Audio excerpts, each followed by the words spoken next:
Hello guys and welcome back to the channel. In this video, I'm going to show you how you can turn on Bluetooth on Windows. So let's get started. The method is super simple, so simply follow me along. So you're going to click on this area of the taskbar and you'll be able to see all of the options open in front of you. So first thing that you're going to do is enable Bluetooth. So click on Bluetooth and it will turn blue. And then you're going to click on this arrow and you'll be able to see all of the devices available. So if your device is turned on and available, you'll be able to see them in this section of new devices. And you can also click on more Bluetooth settings and you'll be redirected to Bluetooth settings over here.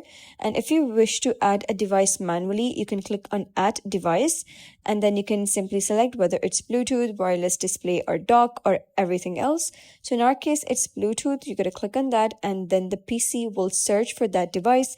Make sure that that device is turned on and is discoverable, and then you'll be able to see that over here. Simply click on that and Bluetooth will be connected. So that is basically how you can turn on Bluetooth on Windows. If you found this guide helpful, please consider subscribing and leaving a like.